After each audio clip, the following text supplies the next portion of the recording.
And good evening. Welcome to the Colonel's Kitchen. This is a joint venture between the EKU Office of Alumni Engagement and the Department of Applied Human Sciences at EKU.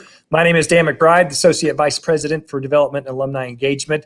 I will be one of your hosts tonight, along with the Chair of the Department of Applied Human Sciences, Dr. Dana Bush. Dana, good to see you. Welcome to 2021. Oh, good evening, Dan. Welcome, or to you as well, in the new year. Absolutely. It's been a year since I've seen you. Yeah, it's the first time I've seen you all year. This is our first show, obviously, of the new year, and I do want to thank the folks who tuned in for our first show. And we learned a lot our first show, and I want to let everybody know that tonight we have most of our technical glitches ironed out and fixed, and I promise a much better show tonight, and still delicious food, just like we had on the first show. Absolutely, absolutely, yeah. So tonight we're having burgoo. Yes. So, and I think a lot of people in Kentucky eat burgoo, and they may call it other things, but tell us a little bit about Kentucky burgoo. Yeah. So I think probably most of us growing up in Kentucky, ate something that we would call burgoo, be it a vegetable soup, a stew. Really, it's just a big one pot dish that historically it was usually a game of, deer or even squirrel, rabbit, that was used in the pot. And then you would just start adding all kinds of vegetables. Okra is a kind of a staple in burgoo, usually a tomato, sauce, something like that. So I think we all kind of ate something like that. Yeah, certainly a Kentucky tradition, and I know a lot of connections between burgoo and the horse industry. We'll talk about that more as the show goes on, but tell us what else is on the menu tonight, Dana. So we're going to start with corn muffins, another Kentucky staple, right? Whether you eat it as in a pone, you might have heard a pone of cornbread. So, or as a muffin, so we're going to have that first, and then they're going to move into making dessert because those two things have to bake while they're making the burgoo. So for dessert is chocolate lava cake. Yum. And then we'll finish up with burgoo. Sounds delicious. That's great.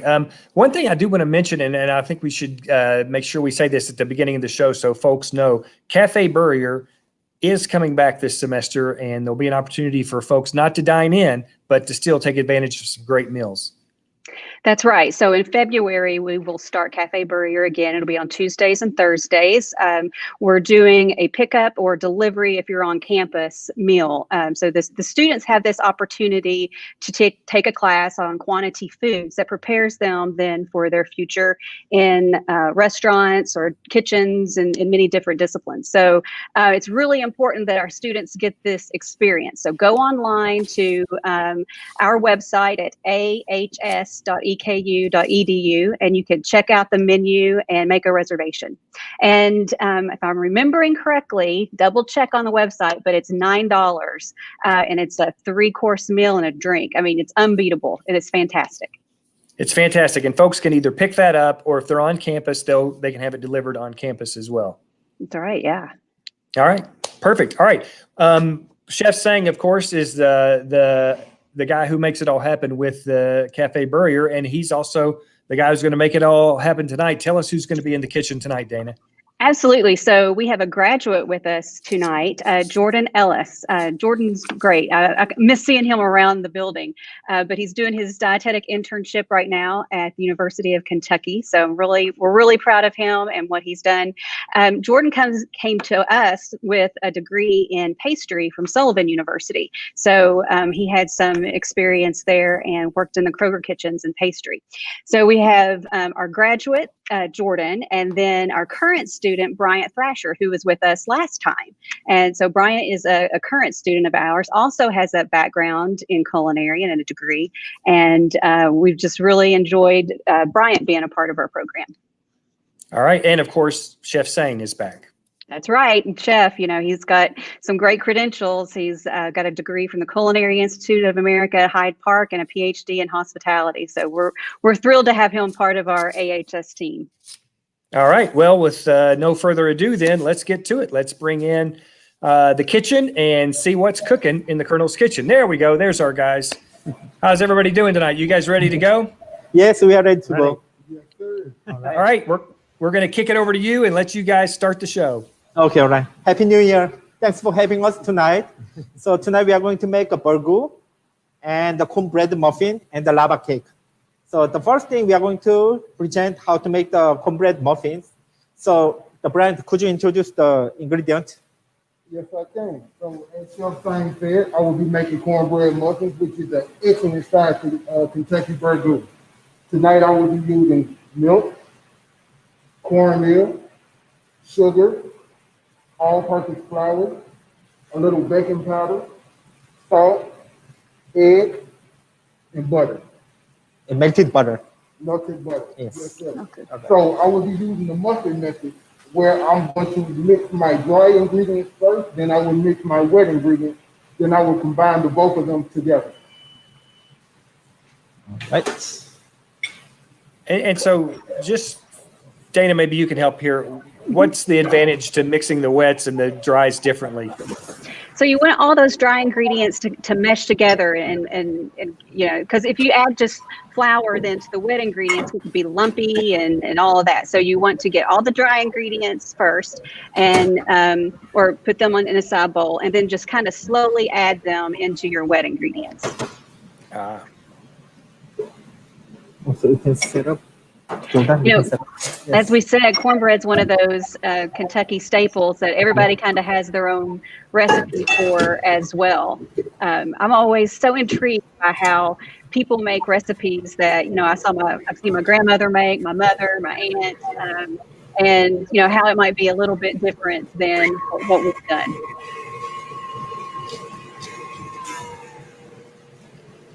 And I think there's different ways. Some people make muffins and some people just make it like a cake, cornbread. A lot of different ways you can do that as well. That's right, in a cast iron skillet, of course.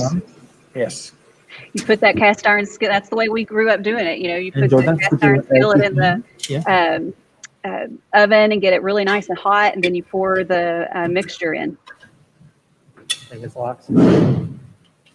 You can also fry it like a pancake.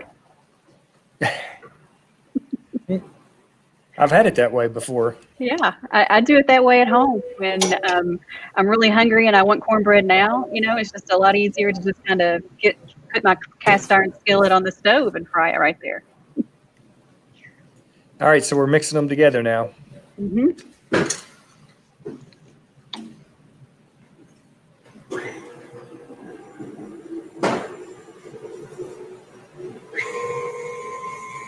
That's a fancy blender. It's a mixer.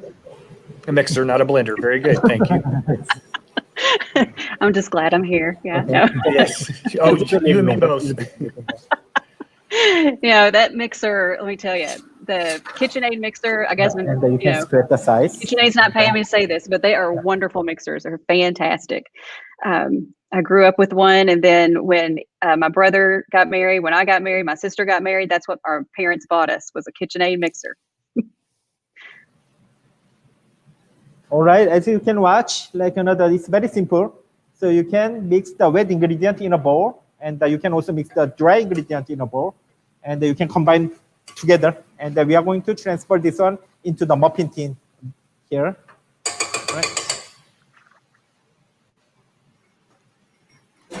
All right, so we've mixed them, and now Bryant's going to put them in into the pan.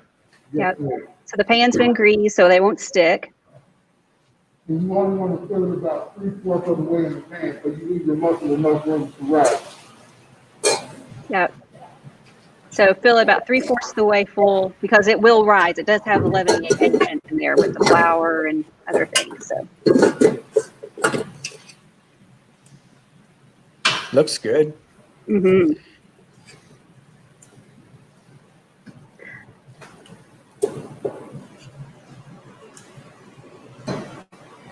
And using a scoop like that is just really good, so that makes sure that you get each one about the same amount, and then they'll be finished at the same time.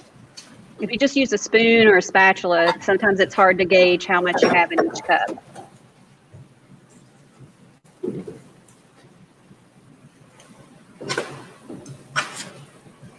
So I can't remember, did they put sugar in there? Was sugar one of the ingredients? Yes? Yes, ma'am. Okay. And the actual recipe is online already, but we used about Half cup. a half a cup of sugar. Okay, all right. So this may be a little bit on the sweeter side of some cornbreads, and that's another variation. Some cornbreads are sweeter than others. And then you can do really fun things with cornbread. I like to make a Mexican cornbread where we put jalapeno peppers in it, and it gives it a nice bit of spice. Sweeter's always good, if you ask me. So you're going to go on the sweet side of the cornbread. Okay. It's a good timing. So now that I have scooped out the cornbread into the greased pan, now I'm going to take it and put it in the oven and let it bake for about 10 minutes until golden brown. About 10 minutes. About 10 minutes, yeah. Yes. All right. So what Excellent. we're hoping for is a nice golden pink muffin. Okay. And we should remind everyone that the menus are available on the website. If the ingredients and everything, I mean, for tonight, I think are on the website on the alumni webpage. The All next right, one. Chef Yes. Sang. Yep. Yes. Take it away. Go ahead. Yes. The next one, we are going to present how to make the chocolate lava cake. So Jordan, could you introduce the ingredients? All right, for the chocolate lava cake, we've got your wet ingredients and dry ingredients again already separated out. We've got sugar, eggs, egg yolks, chocolate chips, all-purpose flour, butter, and salt. So the first step we're going to do here is we're going to melt the butter and chocolate. Chef Sang is going to do that for us on the stovetop as I'm getting the other parts ready here. So while he's melting the butter, and you can do this at home this way too, while your butter's on the stovetop melting and the chocolate on a double boiler, you can go ahead and add your eggs and your egg yolks and get those going. And you're also going to add the sugar and the salt to that as well. I like to kind of get my eggs going and then kind of toss it in. That's just kind of the way I've always done it. Kind of let it blend in while it's going.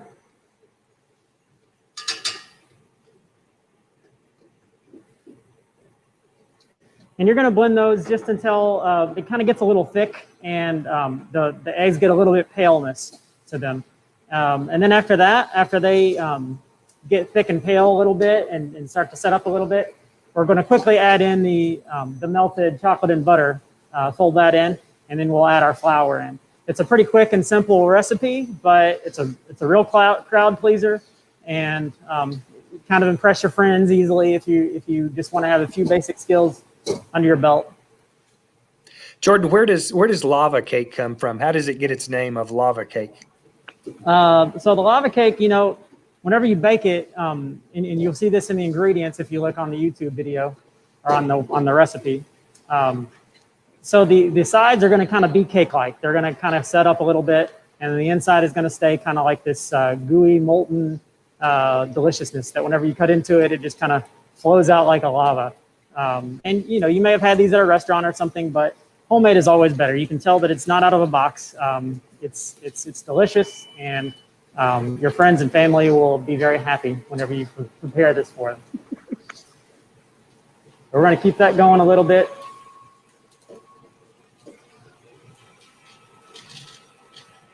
It's also good served with ice cream. Yeah, Put a so little bit of tonight ice cream on there. yes, tonight we've made some homemade whipped cream that we're going to top with it. Oh. And you can top whatever you want with it. If you want to put some fresh fruit on there, some other chocolate shavings, if you just didn't get enough chocolate in the cake itself. So whatever you prefer, you can put in there. But A strawberry, top it with a strawberry. yeah, a little strawberry, you know, whatever you like. But tonight we've got some homemade whipped cream that we've made in advance, and it's very simple as well. The recipe for that's on there as well, but it's literally just cream and sugar blended together and until you get stiff peaks. And you know, again, homemade is always a little bit of a step up from you know, out of the can or whatever. You know, it's the little details matter, and it's a nice way to impress your friends and loved ones. So Jordan, is he cooking the water over, or the chocolate over like a hot water bath? So it calls for a double boiler. You know, that's always very easy to make at home. You can just, he has a saucepan going over here with some boiling water in it, and then he just put a metal bowl on top of that. And it looks like he's got the butter and chocolate ready. And that's to control the temperature a little bit better than putting it right on the heat, correct? Exactly, yeah, exactly. Oh, yum. Okay, so we can add that, this one. Ready to fold it in? Yes. Okay. So Chef Sang's got my chocolate and butter melted together.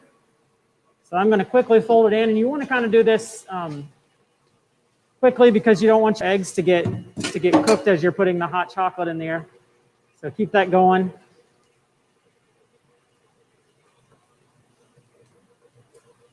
All right.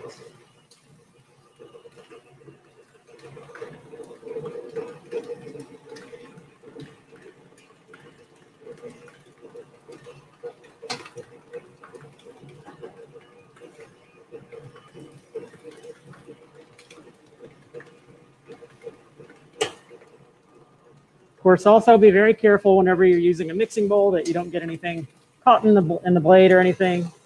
Yeah. Yeah, And a see, that's blender something that's what I would do. All right. The guy who thinks it's a blender. All right. And the last step is I'm just going to add the flour here.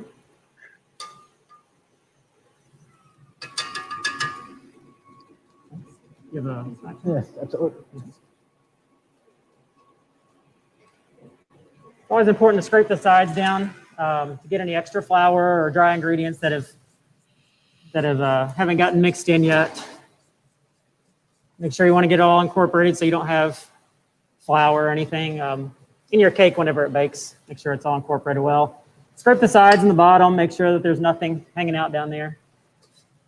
And we'll do one more mix just to get it all blended in.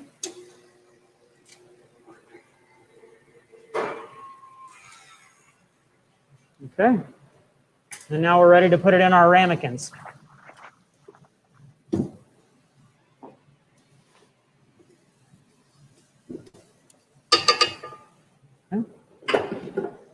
And just like the corn muffin tins, we've pre-greased these ramekins tonight. This recipe is supposed to make 4, so just 4 6-ounce ramekins, and you just divide them evenly.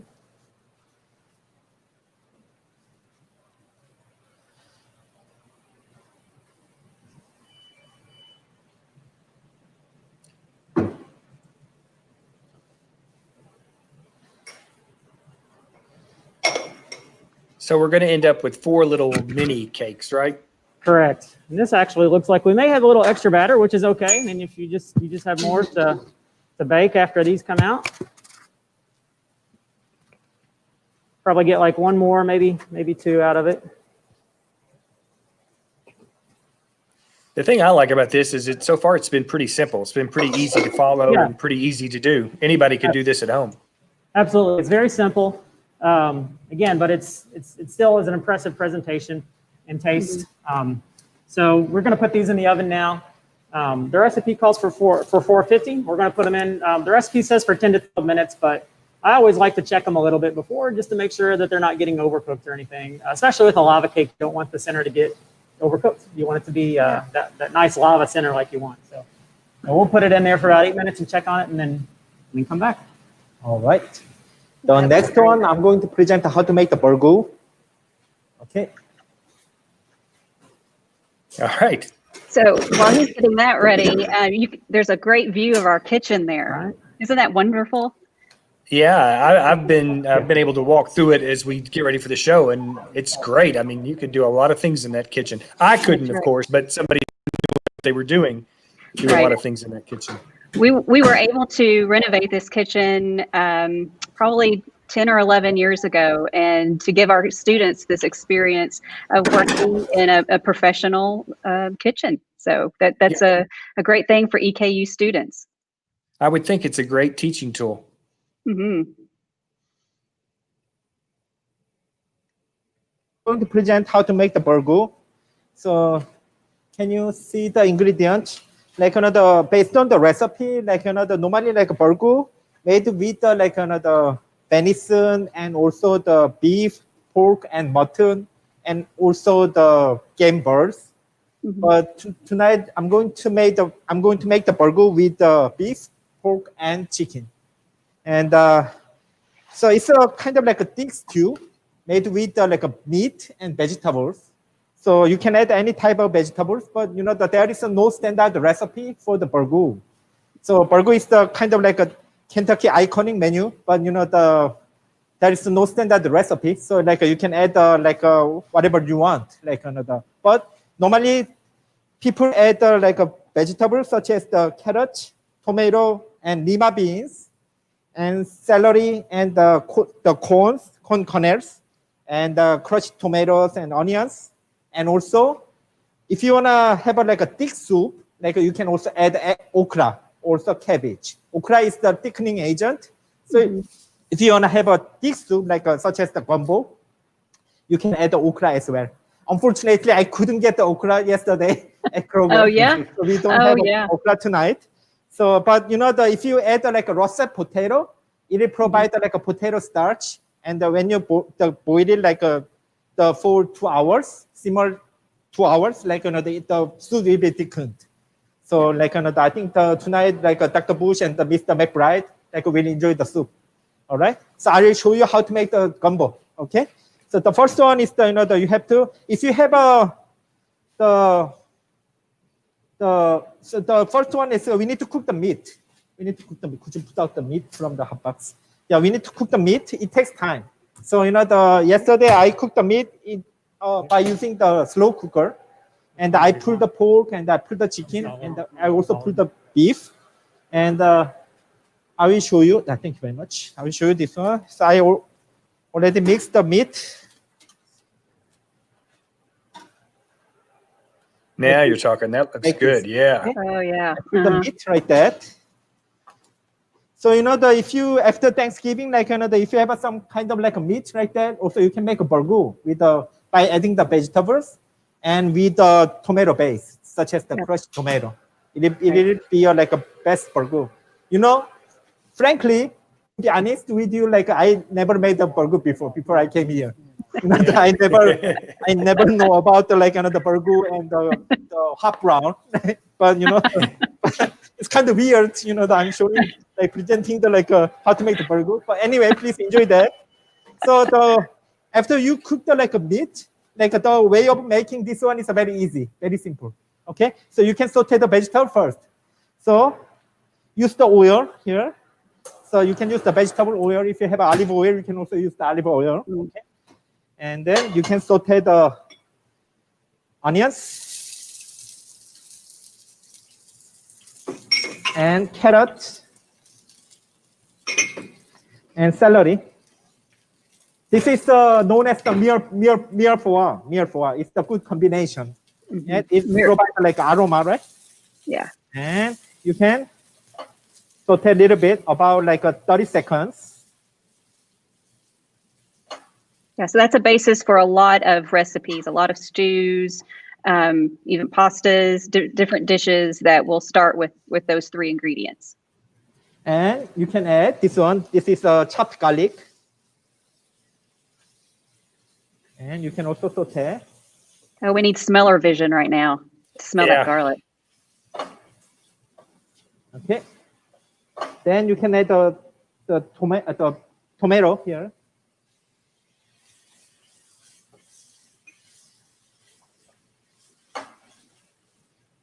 All right.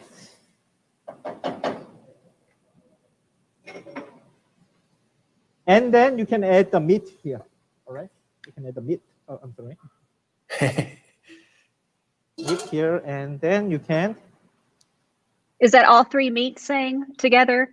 Yes. So I mixed the pork, beef, and chicken together. Right. And did you smoke each one of them or just the pork? Excuse me, I can't hear you. Were all 3 of those smoked meats? It's all smoked. All smoked. All smoked. Okay. Oh, golly. Yeah, yes. That's great. Yes. I smoked yesterday, and because sometimes I said there is no standard recipe, but some recipe says you can use the barbecue sauce to enhance the flavor, taste, and also so some recipe says you can use the apple cider vinegar, so to enhance the taste. So so you can add anything if you want, it doesn't have a standardized recipe for that. Okay, and then you can cook this one, little bit saute, little bit, and then you can add chicken and beef stock.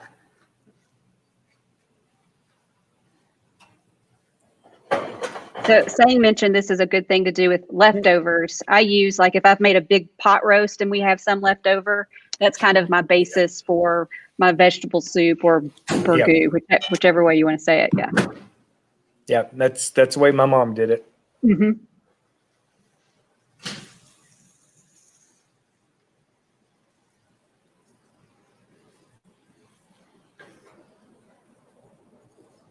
I bet it would be good with smoked turkey. I hadn't thought about that before. If you smoke turkey for Thanksgiving and you have leftovers, that'd be delicious. Oh yeah. And you can also add corn. And this is the lima beans, this one. You can add that. See, as a kid, I hated lima beans, but as I've gotten older, I've acquired a taste for them. Add crushed tomato here. I mean, they're still not my favorite, don't get me wrong, but I don't hate them now. Yeah, they're not my favorite. They're slightly above the pea in my book. Yeah. Last time we talked about pea. Potato here. Potatoes now. I could eat anything potato. Yes, that's right. We're for those starches, right? We like those starches. For the presentation, I cut small pieces. I cut small pieces of potato right here. But for the soup, if you want to make the burgoo at home, please cut bigger size. Okay. Bigger size. Okay. So as Sang was saying, he wanted to get okra. One of the reasons that okra is used is it is a thickening because it's very starchy, like a potato. So when you add a vegetable that has a lot of starch, it does help thicken the burgoo or the soup, whatever you're fixing. And this is a Tabasco. You can add a hot sauce.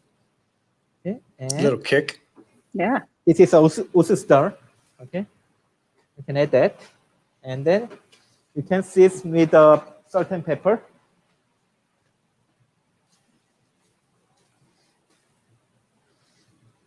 And you can simmer this one for 2 hours. But it takes time. It takes time. So I already made a soup burgoo for you. All right. Like this. Oh, yum. Ah, yeah, that looks good. Like that. Okay. I thought you were going to let us sit here and watch it simmer for 2 hours. I served this soup to Dr. Bush and Mr. McBride, and then please enjoy the soup and please share your assessment of the food quality. Okay. Absolutely. All right. Yes. That's the best part of the show is we get to eat whatever they're cooking. All right, let's talk a little bit about what the students actually get to do when they're in this program. They're in that kitchen cooking and working every day, right? So it depends on what class they're taking, but the Café Burrier quantity foods class, yes, they spend a lot of time in the kitchen, and they start. We do have a beginning cooking class that's open to anyone on campus. If they just want to kind of learn new skills or even just the basics of cooking, and then they'll progress through the curriculum. But just learning how to peel and cut a potato, and why you might want it in a bigger chunk versus a dice, like Sang was saying, those are some of the skills that they learn as you're learning to cook different dishes, because the size of the vegetable matters. So that's something to think about. But so they spend a lot of time in there, and then throughout the semester, the recipes get a little bit more complex, and we've had some recipes that turned out different. Saying, I'm thinking about a few things that we had in the kitchen a couple of times where students might have put a little too much parsley in, or instead of putting it in teaspoons, they put it in tablespoons. And but I do that at home sometimes too. So that's just cooking for you. But yeah. That cooking for beginners class sounds like something that's right up my alley. NFA 121. It's a great class. I'm making a note to audit that class. It's a lot of fun too. You pre-COVID, you would work in. We have individual kitchens in our kind of our residential kitchen area that you would work with partners, and so it's a lot of fun. I highly recommend it. Well, I certainly could use a few lessons on how to cook. That's for sure. We would start you off with understanding the difference between a blender and a mixer. Yes. I'm just being hard on you there. No. That was well deserved. Oh, that looks good. Oh, so yeah. How are we doing on the muffins and the lava cake? Are they? There's the muffins. Oh yeah. Okay. Oh, that butter's going to go great So on those. muffin cakes is turned out well. So it cooked properly, and the surface is a golden brown, and you can check out the doneness with the toothpicks, but it's cooked very well. It's turned out very well. Yeah.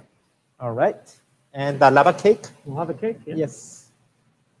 Could you present the lava cake?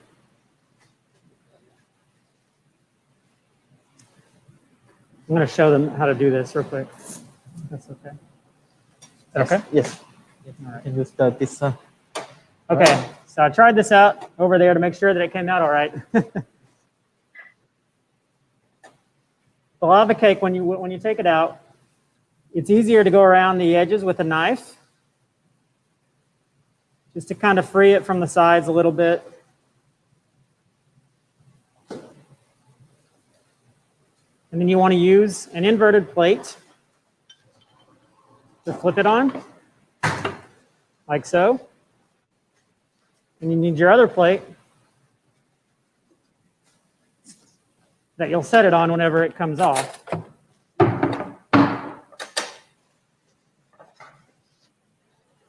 It's a little stuck, so try to get it out of there.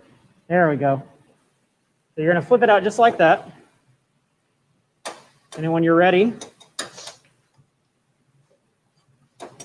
flip it onto your plate.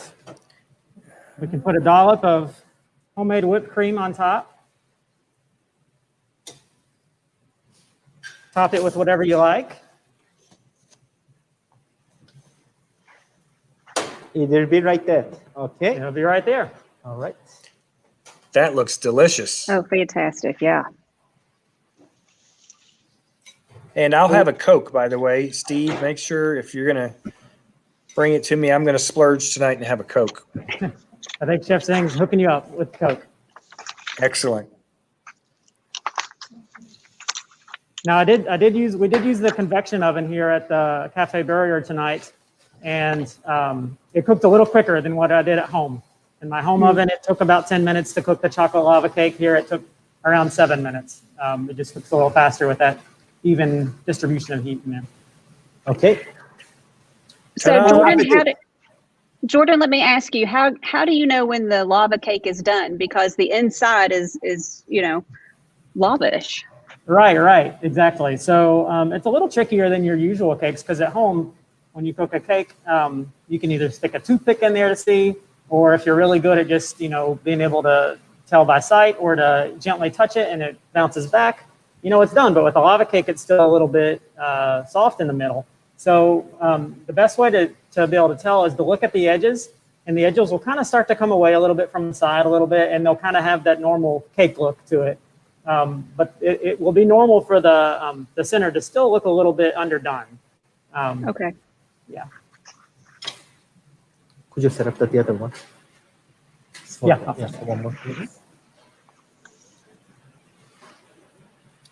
Okay. I serve the food. Okay. Excellent. And I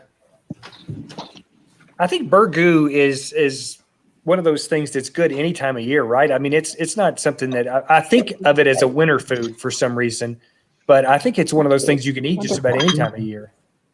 Oh yeah, absolutely.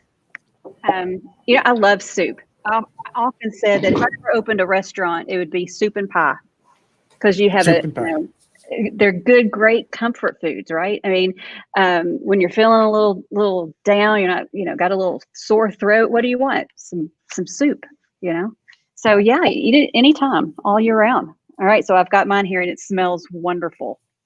I'm so jealous. I'm obviously because of COVID, we are not any of us in the same. Well, the cooks are in the same room. They're all in the kitchen, but Dana and I are in different rooms, and so you got served first, but they're headed my way, I think. Here they come. So one thing I wanted to tell everyone is, so over the holidays, I did try out the recipes from our last show, and they were wonderful. They didn't look nearly as nice as what Chef Sang did, but they were delicious, especially the beef Wellington. So these recipes that we're sharing with you are very doable. We can do these at home, and we're providing those recipes for you. Yeah, and I think Burgoo is one of those things that, like you said, there's a lot of different ways to do it. You can put just about anything you like or want in there, but this is kind of giving you a good base to start with and to work from, and then people can kind of make it to whatever their particular preference is. Right, yeah. Oh, man, those muffins smell good. Oh, and see how nice and crummy they are. So, that's what you want in a muffin in cornbread. It should fall apart. It's falling apart, just like you said. Now, I like to kind of put mine in the soup. Mm-hmm. I don't know. Some people may not like that. I don't know. It's pretty good without. Mine was good. Oh, I forgot the butter. Sometimes I put the cornbread in the soup to make the cornbread taste better, but this cornbread doesn't need soup. I mean, it's good. It's pretty heavenly. Yes, I definitely taste that sugar in there, though. But that's going to be nice in with that tomato base. That'll give it a really nice flavor. All right, I'm going in on the Burgoo here. All right, go for it. It looks good. I'm gonna dig around in mine a little bit, get a good spoonful. Oh, yeah. Good? Oh, yes. Is it hot? So good. It looks like it's pretty hot. I'm going to kind of hold it for a minute. Yeah, that's what I was just thinking. I was going to take a bite, and then I thought I'll burn my mouth up. Mm-hmm. It does dribble smell down so my good. chin. At least we have a I gotta- napkin this time. I'm not going to have to use my face mask. Oh, that's so good. Mm. Mm. You know what? I got a lima bean and it was still good. Even with a lima bean. Even with lima bean. Well, I'm going to try That is good. a lima bean. Mm. That is delicious. Burgoo, muffins, and the lava cake.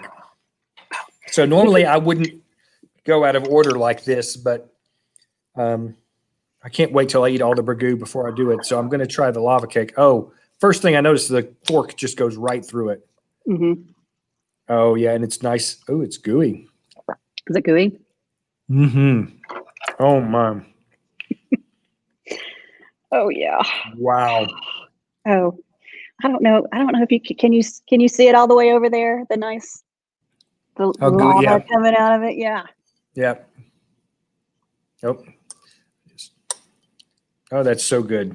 See, this is why you shouldn't give them dessert at the same time, because I'll skip everything else and go right for the dessert. That's really great. That is really good. Mm. I am going to go back. And the thing I like about all three of them is they're easy. None of that was complicated. These are things that anybody could make at home. Well, maybe not me, but most anybody who cooks could make at home. Oh. Well, and the soup is great because if you did have a roast or a turkey or a lot of people in this area have deer that or pheasant or other things. You have that left over. You make and you just plan to make the burgoo the next day. So it's one of those plan ahead meals. It's really great. Well, it's delicious, and another great menu put together. Now, what's coming up in February? Do you know what our menu item will be in February? Yeah, so I think we're going to continue on a Kentucky theme and go straight into a Kentucky hot brown. Oh, yeah. So we're just going to keep bringing on the calories. Bring it on the calories, which is fine with me. It's fine with me too. I had a moment, at like January 1st, I was like, Dana, let's try to work on the calories. And then January 2nd, I was like, well, maybe we'll just continue eating them. All right, let's kick it back to the kitchen and bring our chefs back in, because we certainly want to thank them for the great job tonight. It's Gentlemen, my pleasure, and thanks delicious. for having us tonight. And please support Café Burrier this semester. So we still need our students also need to practice the quantitative food production. So please support our Café Burrier, and thanks for joining us tonight, Jordan and Brian. Absolutely. Thank you very much. Thanks for taking the Thanks, time. guys. Thank you. Great job. Thank you, Jordan. Thank you, Bryant. Thank you, Chef Sang. It was delicious. Good job in the kitchen. And of course, Dana, thank you as well for another great show. Yeah. And the date is February 17th. That's when we will be back for our next Colonel's Kitchen. So hopefully you can tune in and watch for information, folks, on that coming up. And we want to remind everybody again, February 9th, I believe, is when Café Burrier starts up again. Is that the right day? It's in February. I think it's the 9th, but I could be wrong. I'm sorry, I don't remember the exact date. I think it's the 9th. It's in February. It's Tuesdays and Thursdays in February. So. I know we're having a practice week. So I think the practice week is the week before and then the 9th. So yes, that makes sense. Yeah, I think it's the 9th. All right, great. And our next virtual programming from the Office of Alumni Engagement, next Tuesday night, we will have another Alumni Spotlight Series episode with Bill Kelly, the actor who lives in Florida, and he will talk to us about appearing in Bloodline and some other television series as well. So we hope you'll tune in next Tuesday night at 7 o'clock for that. And the next Colonel's Kitchen will be on Tuesday or Wednesday, February 17th. We're normally on Wednesday night. We moved it to Tuesday night this week because of the inauguration being tomorrow. We didn't want to go on the same day and thought we would maybe get more folks tuned in tonight. So thanks for everybody who tuned in, even though we switched the date on you, and be looking for us back again on February 17th. Sounds great. See you in February, Dan. All right, Dana. Thank you very much. For Dr. Dana Bush, for Steve Greenwell and Alex Hannavin, who are the guys who make all this happen behind the scenes. Thank you to them. And of course, thanks to Chef Sang, Jordan, and Bryant in the kitchen. So until next time, that'll do it for the Colonel's Kitchen. Thanks for watching.